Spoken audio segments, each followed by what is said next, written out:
Hello दोस्तों, कैसे हैं आप। मेरा नाम है चित्रकांत सिंह और आज एक और इंटरेस्टिंग वीडियो लेके आया हूँ मैं आपके लिए।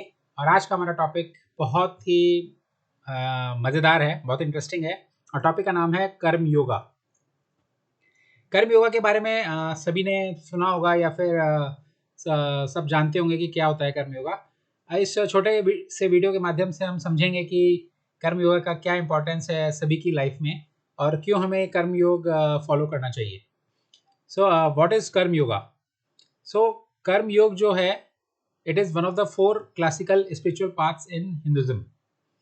हिंदुइज्म के अंदर चार चार पाथ्स डिफाइन किए गए हैं, स्पिरिचुअल तरीके, जिसमें से एक है ये आपका हमारा कर्म योग। इसको हम दूसरे तरीके से हम योगा ऑफ एक्शन भी कहते हैं। योगा ऑफ एक्शन मतलब कि जिस योग के अंदर एक्शन मतलब कि कर्म किया जाए, मतलब कुछ काम किया जाए, है ना, तो उसको कहेंगे हम एक्शन। तो इसको इसलिए बोला जाता है, योगा ऑफ एक्शन भी बोला जाता है।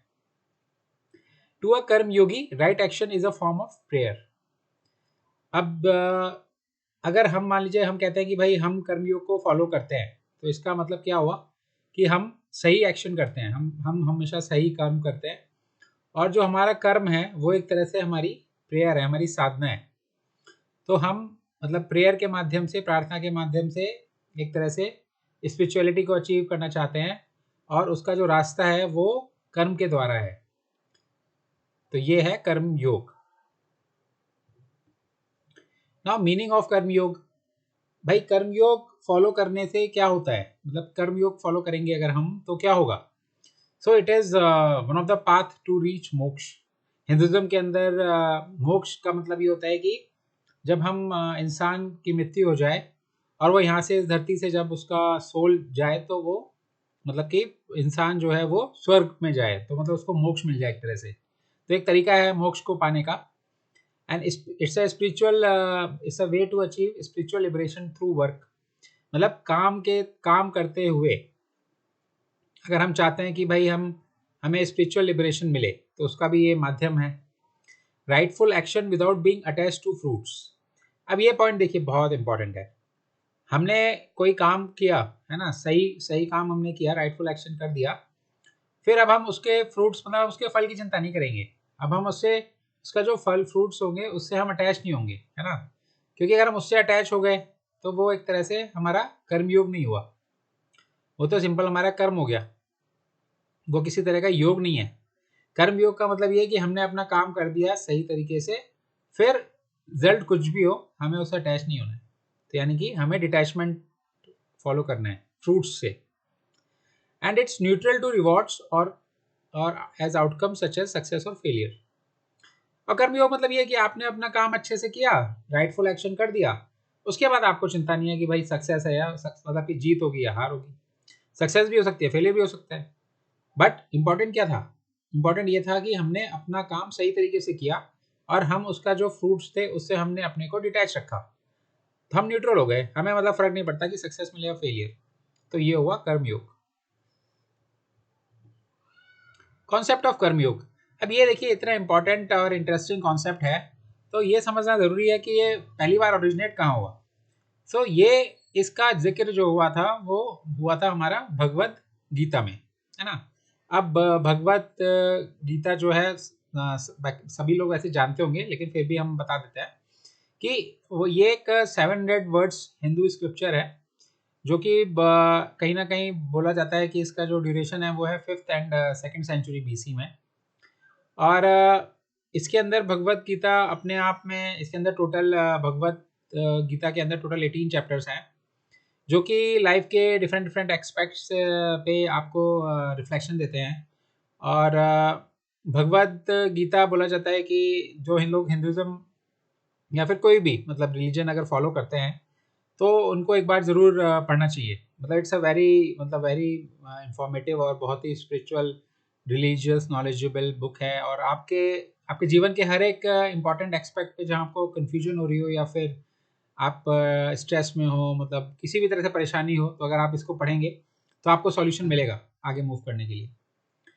सो it offers several approaches to liberation from suffering, self realization, and connection with the divine, of which Karma Yoga is arguably the most practical. अब इसके अंदर देखिए बाकी भी तरीके तो बहुत सारे होते हैं कि भाई हमें किससे लिबरेशन चाहिए हो। मतलब एक इंसान को, ह्यूमन बीइंग को क्या क्या नहीं चाहिए होता, उसको चाहिए कि भाई सफरिंग नहीं होनी चाहिए जीवन में। लेकिन ऐसा तो किसी का जीवन नहीं है इंसान का कि जिसमें सफरिंग नहीं होगी। दुख तो देखिए होगा ही, अगर सुख है तो दुख होगा ही। वो एक ही सिक्के के दो पहलू हैं, तो वो होना ही है। तो इसमें बहुत सारी अप्रोचेज होती हैं कि भाई कैसे हम सफरिंग से अपने आप को दूर कर, मतलब सफरिंग से उभर सकते हैं। सेल्फ रियलाइजेशन मतलब खुद को पहचान सकते हैं, जान सकते हैं और भगवान के साथ कनेक्ट कर सकते हैं। तो इस किताब में बोला गया है, इसमें यह बताया गया है कर्मयोग के बारे में कि कर्मयोग एक ऐसा प्रैक्टिकल तरीका है जो कि जिसको जो बहुत आसान है और जिसको हर कोई फॉलो कर सकता है। क्योंकि कर्म तो हर कोई करता ही है, काम तो कोई ना कोई एक्टिविटी में तो सब लोग इन्वॉल्व रहते ही हैं, हर इंसान कुछ ना कुछ एक्टिविटी तो करता ही है। बट हमें उसको योग की तरह करना है एक्टिविटी को, कर्म को। मतलब हमें उसके फ्रूट से डिटैच होके अपना काम करना है। तो फिर हम इस कर्मयोग को फॉलो कर रहे हैं लाइफ में। कर्मयोग एंड स्पिरिचुअलिटी। अब कर्मयोग और अध्यात्म कैसे आपस में रिलेटेड है? तो कर्मयोग क्या है? It's a path of unselfish action.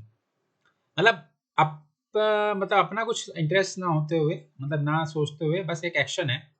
और spiritual seeker should act according to dharma. अब देखिए धर्म के अकॉर्डिंग काम करना है हमें। ऐसा नहीं कि अधर्म के अकॉर्डिंग करेंगे और कुछ भी गलत गलत करते रहेंगे और कहेंगे कि नहीं हम कर्मयोग फॉलो कर रहे हैं। नहीं, वैसा नहीं है। एक स्पिरिचुअल जो आध्यात्मिक पर्सन होता है, मनुष्य होता है, वो क्या करता है? वो अपने सारे कर्म जो है उसके, वो धर्म के आधार पे होते हैं। धर्म धर्म धर्म क्या बोलता है? धर्म बोलता है जो सही है वो धर्म हुआ। तो हमें सही काम ही करना है, and without being attached to the fruits और पर्सनल कॉन्सिक्वेंसेस।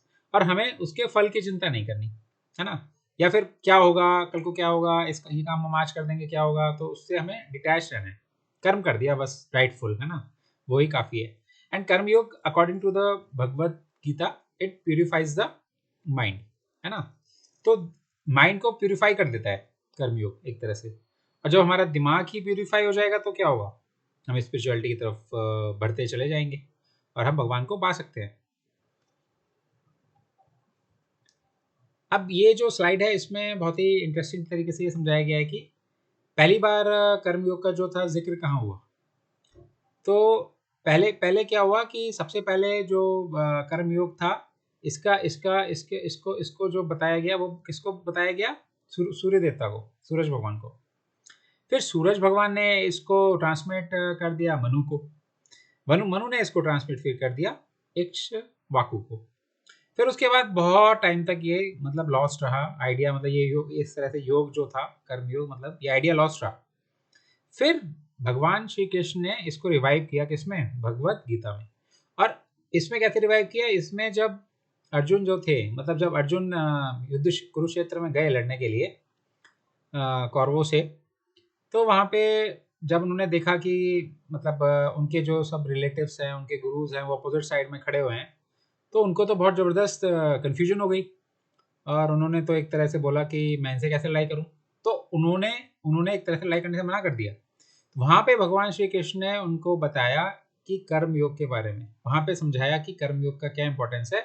और वहीं पे ये कर्म योग दोबारा से एक तरह से रिवाइव किया भगवान श्री कृष्ण ने। 4 प्रिंसिपल्स ऑफ कर्म योग। अब इसमें क्या प्रिंसिपल्स होते हैं? वो हैं 4 प्रिंसिपल्स होते हैं। तो इसमें क्या है कि सबसे पहले तो आपको अपना हार्ट प्यूरिफाई करना है, मतलब दिल साफ होना चाहिए, है ना। क्योंकि अगर दिल साफ होगा तभी हार्ट, तभी एक्शन राइटफुल होगा, है ना। क्योंकि अगर मतलब कुछ मान लीजिए हमारी सोच सही नहीं है, तो फिर वो तो गड़बड़ हो जाएगा। And counter acting egoism. अहंकार नहीं होना चाहिए, अहंकार को काउंटर करना है ना। अगर कर्मयोग करना है, कर्मयोग को फॉलो करना है, तो अहंकार को एनकाउंटर करना है। मतलब अहंकार हमारे अंदर नहीं होना चाहिए। क्योंकि जहाँ अहंकार हुआ वहाँ क्या आएगा? क्या आएगा? वहाँ आएगा मैंने कर दिया, है ना, मैं ये सब कर देता हूँ, तो मैं नहीं आना चाहिए। Involve the dedication of all work as an offering with no thought of personal reward. सारा काम जो भी हमने किया पूरे दिन में, पूरे जीवन में अब तक जो किया है, उसको एक तरह से प्रसाद की तरह भगवान को समर्पण कर दीजिए। भगवान को दे दीजिए कि भगवान जो भी किया हमने आपको ध्यान में रखते हुए, और मतलब हमने सही अपनी तरफ से सही करने की कोशिश करी है। तो 4 प्रिंसिपल्स क्या हुए? राइट एटीट्यूड, सही एटीट्यूड होना चाहिए। दूसरा राइट मोटिव, सही लक्ष्य होना चाहिए, ये जो हम करना चाहते हैं वो सही होना चाहिए मोटिव हमारा। गिव अप रिजल्ट, भाई रिजल्ट की चिंता नहीं करिए, गिव अप कर दीजिए, रिजल्ट जो भी होगा हम एक्सेप्ट कर लेंगे। Serve the self in all. अपने आप को सर्व करना है सबसे पहले, है ना। तो अपने आप को जब आपने सर्व किया सही तरीके से, तो आपने एक तरह से संसार को सर्व कर दिया, क्योंकि आत्म कल्याण जो है, मतलब जो अपना सुधार जो होता है, वही सबसे बड़ा सुधार माना जाता है। तो 4 प्रिंसिपल्स क्या हुए? Right attitude, right motive, give up result, serve the self and all.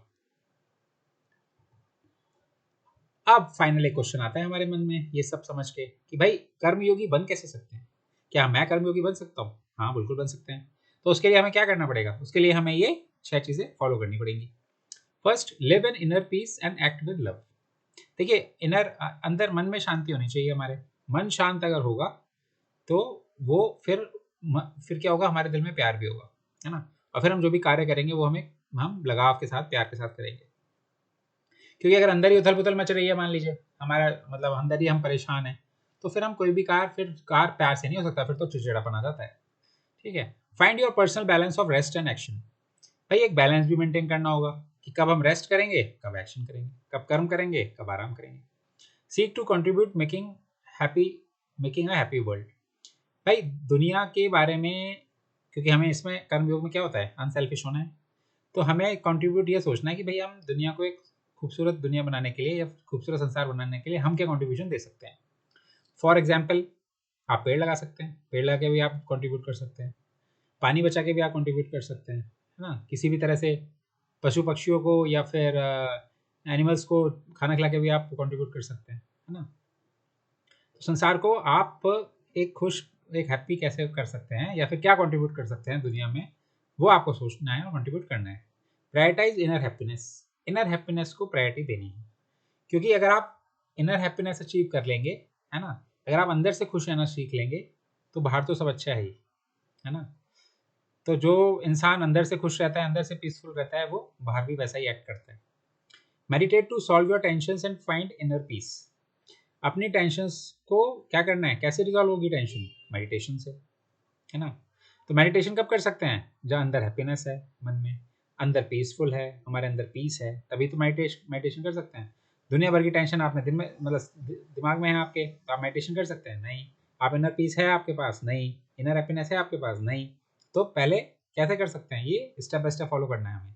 And find inner piece. तो मेडिटेशन जब हम करेंगे तो उससे क्या होगा, हमारी इनर पीस बढ़ती जाएगी, और जितना ज़्यादा हमारी इनर पीस बढ़ती जाएगी उतना हम प्यार से एक्ट करेंगे, और फिर हम एक कर्मयोगी बन सकते हैं।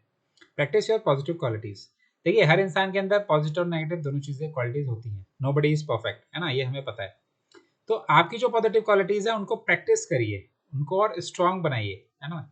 जो नेगेटिव है वो तो है, वो तो ठीक है, लेकिन हमें क्या करना है, हमें अपनी पॉजिटिव क्वालिटीज को प्रैक्टिस करके और उन्हें स्ट्रेंथन करना है। तो इन स्टेप्स को अगर फॉलो करेंगे, 6 स्टेप्स को, तो हम भी कर्मयोगी बन सकते हैं, और हम भी स्पिरिचुअल फाइनल डेस्टिनेशन को अचीव कर सकते हैं, हम भी मोक्ष पा सकते हैं। तो कर्मयोग इस तरह से ये पूरा कर्मयोग के बारे में था। ये जो टॉपिक है इसको आप बहुत तरीके से ये हेल्पफुल है, ये पर्सनल लाइफ में भी हेल्पफुल है, समझना है इसको। और बाकी ये एस्से में भी आप यूज़ कर सकते हैं। एस्से लिखने में बहुत स्पिरिचुअलिटी के ऊपर एस्से आ जाए, या फिर कहीं पे एस्से मतलब आप उसमें फिलोसफिकल एस्से में भी यूज़ कर सकते हैं इस टॉपिक को।